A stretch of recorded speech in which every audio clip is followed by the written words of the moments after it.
अगर आप भी रेलवे में नौकरी करना चाहते हैं तो आप सभी भाई बहनों के लिए बहुत ही बड़ी खुशखबरी। रेलवे में एक सुनहरा मौका, 55,000 प्लस भर्तियां बिना परीक्षा सीधे। यहाँ पर आपका कोई परीक्षा नहीं होगा, यहाँ पर बिना परीक्षा के आपकी भर्ती होगी, कोई परीक्षा नहीं होगा। 55,000 प्लस पदों पर यहाँ पर रेलवे विभाग के द्वारा वैकेंसी को लेकर बड़ी अपडेट है। इसमें आप सभी का कोई परीक्षा नहीं होगा, यह अवसर इसमें आप सभी का कोई परीक्षा नहीं होगा। यहाँ पर आप देख सकते हैं यह अवसर सरकारी नौकरी की तलाश करे शिक्षित युवाओं के लिए बहुत ही बड़ी खुशखबरी। शिक्षित युवा जो सरकारी नौकरी की तलाश कर रहे हैं उन सभी के लिए बहुत ही महत्वपूर्ण यह बदलाव ला सकता है। इसमें महिलाएं भी फॉर्म भर सकती हैं और पुरुष भी फॉर्म भर सकते हैं। 55,000 प्लस पदों पर यह भर्ती होगी और यह भर्ती भारत के सभी राज्यों में लागू है। चाहे आप भारत के किसी भी राज्य से रहते हैं, चाहे महिला हैं आप, चाहे पुरुष हैं, आप इस वैकेंसी में फॉर्म भर सकते हैं। यह भारत के सभी राज्यों में भर्ती लागू है। भारतीय रेलवे विभाग में ग्रुप डी स्तर पर बम्पर भर्ती यहाँ पर आपके लिए रहेगी, जिसमें भारतीय रेलवे द्वारा आरआरबी के द्वारा रेलवे जोन अनुसार जल्द ही 55,000 से अधिक पदों पर भर्ती प्रक्रिया शुरू कर सकता है।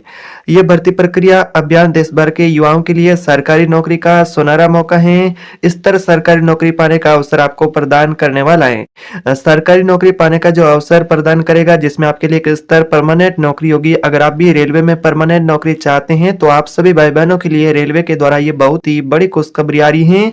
और इस भर्ती की सबसे बड़ी खासियत है कि इसमें महिलाएं भी फॉर्म भर सकती हैं और पुरुष भी फॉर्म भर सकते हैं, वो भी पूरे भारत से। आप चाहे भारत के किसी भी राज्य से रहते हैं तो ये फॉर्म आप भर सकते हैं। बिना परीक्षा का यहाँ पर मतलब यह है कि आपका कोई परीक्षा नहीं होगा, चयन सीधा आपका होगा मेरिट के आधार पर।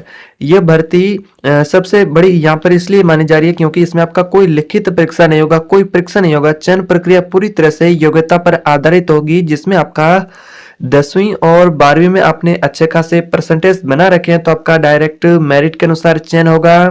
और बाकी आपके डॉक्यूमेंट है वो सही होना चाहिए, आपका डॉक्यूमेंट के अनुसार चयन होगा, यानी कि मेरिट आधारित आपका चयन होगा। यहाँ पर आप सभी भाई बहन देख सकते हैं इस नोटिफिकेशन के माध्यम से मेरिट आधारित चयन आपके 10वीं और 12वीं के अंकों के आधार पर आपका चयन होगा। लिस्ट यानी कि मेरिट लिस्ट तैयार की जाएगी, यानी कि आपका कोई परीक्षा नहीं होगा।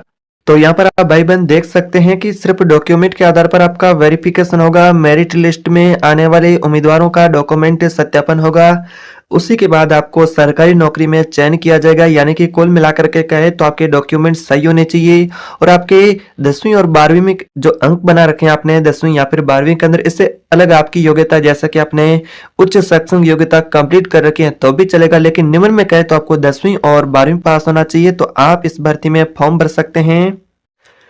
तो दोस्तों अब बात करते हैं कि इस भर्ती के अंदर कौन कौन से पोस्ट होंगे और कैंडिडेट आवेदन कैसे करेंगे, क्या प्रोसेस रहेगा, आपको सारी जानकारी बताएंगे। तो सबसे पहले बात करते हैं कि इस भर्ती में कौन कौन से पद उपलब्ध होंगे जिसमें आपको आवेदन करना होगा। आपका इच्छुक पोस्ट क्या है, कमेंट बॉक्स में जरूर बताएं। और ये भी कमेंट बॉक्स में आप जरूर बताएं कि आप ये वीडियो भारत के किस राज्य से देख रहे हैं। और आप चैनल पर नए तो सब्सक्राइब भी कर दीजिएगा और घंटी के बटन को भी दबा देना है, ताकि इसी प्रकार से जो गवर्नमेंट सरकार की नई नई वैकेंसी की अपडेट होगी वो आपको सबसे पहले मिलेगी। सबसे पहले बात करते हैं हेल्पर ट्रैक मेंटेनर का पोस्ट रहेगा। इसमें दूसरा पोस्ट रहेगा पोर्टर सहायक का। इसके अलावा हॉस्पिटल अटेंडेंट का यहाँ पर पोस्ट रहेगा। इसके अलावा बात करें तो यहाँ पर अगले 2 पोस्ट रहेंगे कुछ इस प्रकार से, ऑफिस असिस्टेंट का, ग्रुप डी सपोर्ट स्टाफ का। यानी कि अलग अलग प्रकार के पोस्ट रहेंगे जिसमें आपकी शैक्षणिक योग्यता भी अलग अलग रहेगी, जिसमें कम से कम कहे तो न्यूनतम आपको 10वीं पास होना चाहिए। आप इसमें पोस्ट की योग्यता अनुसार, आपका इच्छुक पोस्ट के अनुसार आवेदन फॉर्म भर सकते हैं। तो दोस्तों अब बात करते हैं कि इस भर्ती के अंदर कौन कौन से कैंडिडेट फॉर्म भर सकते हैं। तो यहाँ पर आप देख सकते हैं all India candidate male and female दोनों फॉर्म भर सकते हैं। जैसा कि आप क्या इसके लिए पात्र हैं, आवेदन कर सकते हैं। तो आपकी पात्रता क्या होनी चाहिए, आप चाहे महिला हैं चाहे पुरुष है, आपको 10वीं 12वीं पास होना चाहिए। चाहे भारत के किसी भी राज्य से रहते हैं, अखिल भारतीय उम्मीदवार इस भर्ती का फॉर्म भर सकते हैं। भारत के किसी भी राज्य के नागरिक आवेदन कर सकते हैं और पुरुष और महिला दोनों इस भर्ती में फॉर्म भर सकते हैं। यह भर्ती पुरुष और महिला दोनों उम्मीदवारों के लिए खुली है, जिसमें महिलाएं भी आवेदन फॉर्म भर सकती हैं और पुरुष भी आवेदन फॉर्म भर सकते हैं, चाहे वो भारत का कहीं का भी रहने वाला हो, चाहे वो भारत में किसी भी राज्य से हैं, वो आवेदन फॉर्म भर सकते। उससे पहले शैक्षणिक योग्यता के बारे में एक बार यहाँ पर बात कर लेते हैं, जिसमें जैसा कि बात करें तो 10वीं पास है। अधिकांश ग्रुप डी के पोस्ट के लिए आप एलिजिबल हैं। 12वीं पास वाले कुछ सहायक और ऑफिस स्टाफ के पदों के लिए यहाँ पर आप एलिजिबल है। यहाँ पर आप देख सकते हैं। कुछ महत्वपूर्ण जानकारी के बारे में बात करें तो कुछ पदों के लिए किसी भी प्रकार के आईटीआई या फिर विशेष स्किल सर्टिफिकेट की आवश्यकता नहीं होगी, क्योंकि यहाँ पर आपके लिए पोस्ट भी कुछ इस प्रकार से रहेंगे हेल्पर के, जिसमें आपको नौकरी मिलेगी। तो दोस्तों अब बात करते हैं एज लिमिट की, जो कि आप सभी का डिमांड है कि एज लिमिट क्या होगी, कौन कौन से कैंडिडेट इस वैकेंसी में फॉर्म भर सकते हैं। जैसा कि हमारी आयु 18 प्लस है, तो क्या हम इसमें आवेदन फॉर्म भर पाएंगे या फिर नहीं। जिसमें बात करें एज लिमिट की, तो आयु सीमा 18 से 45 वर्ष के बीच में रखी गई है। इस आयु के बीच में जो उम्मीदवार है वो इस भर्ती के लिए आवेदन फॉर्म भर सकता है, वो एलिजिबल हैं। जैसा कि इस भर्ती में बात करें आपके एज लिमिट की, तो एज लिमिट यहाँ पर कुछ इस प्रकार से रहेगी। न्यूनतम आपकी एज रहेगी जैसा कि 18 साल। जो कैंडिडेट 18 प्लस के हैं वो इसमें फॉर्म भर सकते हैं। अधिकतम की बात करें तो अधिकतम आपकी आयु रहेगी 45 वर्ष तक। जो कैंडिडेट भी इसमें फॉर्म भर सकते हैं, यानी कि 18 से 45 वर्ष के बीच में आपका एज लिमिट रहेगा। अगर आप भी इस भर्ती के लिए इच्छुक उम्मीदवार हैं, आप इसमें फॉर्म भरना चाहते हैं, तो आपके लिए एज लिमिट का क्राइटेरिया रहेगा। इसके अलावा जो कि आरक्षित श्रेणी से होंगे, ओबीसी, एससी, एसटी कैटेगरी से उम्मीदवार, उनको छूट भी मिलेगी। यहाँ पर आप छूट का क्राइटेरिया भी देख सकते हैं। जैसा कि एससी, एसटी, ओबीसी और महिला उम्मीदवार है, उनको सरकार के नियम अनुसार यानी कि सरकारी नियम अनुसार आयु सीमा में छूट दी जाएगी। बाकी यहाँ पर आपका एज लिमिट 18 से 45 वर्ष के बीच में रहेगा, जो कि सामान्य कैटेगरी के लोग हैं उनके लिए। इसमें बात करें महिला उम्मीदवारों के लिए क्या विशेष इसमें लाभ रहेंगे, जो महिलाएं आवेदन करना चाहती हैं उनके लिए किस प्रकार के विशेष लाभ रहेंगे। रेलवे जैसे कि महिला कर्मचारियों को एक सुरक्षित और सुविधाजनक यानी कि सुविधाजनक कार्य वातावरण प्रदान करेगा। और प्राथमिकता इसमें क्या होगी, जैसा कि प्राथमिकता में बात करें रेलवे, हॉस्पिटल, ऑफिस के पदों में महिलाओं को प्राथमिकता दी जा सकती हैं, यानी कि सुरक्षित कार्य वातावरण मिलेगा। इस प्रकार से महिलाओं को इसमें विशेष लाभ होंगे।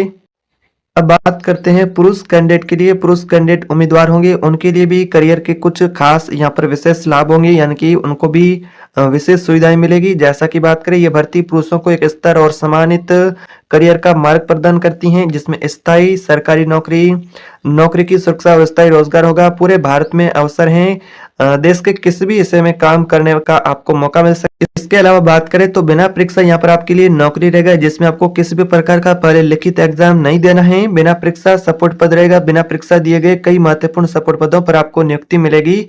बात करते हैं चयन प्रक्रिया। यहाँ पर आपका सिलेक्शन प्रोसेस क्या देखने को मिलेगा। सिलेक्शन प्रोसेस के बारे में बात करें तो 3 चरणों के अंदर आपका सिलेक्शन प्रोसेस आपको देखने को मिलेगा। सबसे पहले फर्स्ट चरण में बात करें तो मेरिट लिस्ट, आपका 10वीं और 12वीं की मार्कशीट के आधार पर मेरिट लिस्ट तैयार की जाएगी।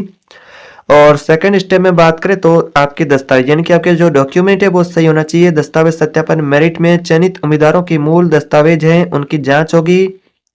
इसके अलावा बात करें तो यहाँ पर आपके लिए प्रोसेस रहेगा। तीसरा स्टेप रहेगा मेडिकल और फिटनेस। कुछ पदों के लिए आवश्यक होने पर एक सामान्य मेडिकल फिटनेस टेस्ट भी होगा। तो इस प्रकार से आपका यहाँ पर प्रोसेस देखने को मिलेगा सिलेक्शन का। अब बात करते हैं कि आपको यहाँ पर पोस्टिंग कहाँ होगी, आपको पोस्टिंग कहाँ पर मिलेगी, पोस्टिंग आपकी कहाँ हो सकती हैं।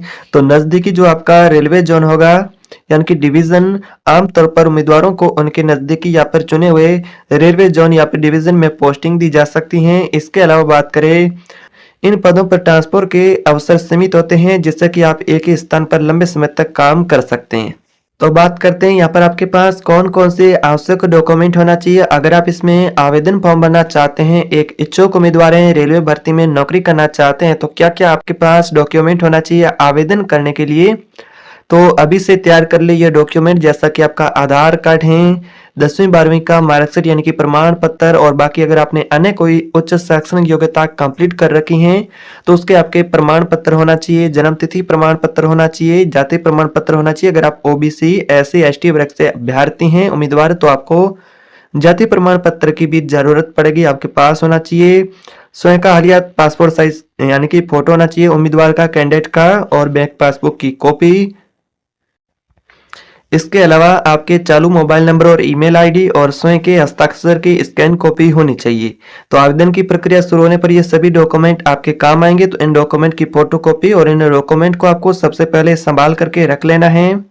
तो इस प्रकार से आपके लिए वैकेंसी रहेगी। तो यह जानकारी अनुमानित है। सभी उम्मीदवारों को सलाह दी जाती है कि अगर वो आवेदन करना चाहते हैं, एक बार उससे पहले आवेदन करने से पहले भारतीय रेलवे आरआरबी की आधिकारिक वेबसाइट पर आपको जाकर के नोटिफिकेशन चेक करना है और उसी के बाद अधिसूचना की प्रतीक्षा करने के बाद ही आपको फॉर्म अप्लाई करने का यहाँ पर मौका मिलेगा। तो इस प्रकार से आपके लिए वैकेंसी रहेगी। अगर आपको ये वीडियो पसंद आए तो वीडियो को लाइक करें। चैनल पर अगर आप पहली बार है तो सब्सक्राइब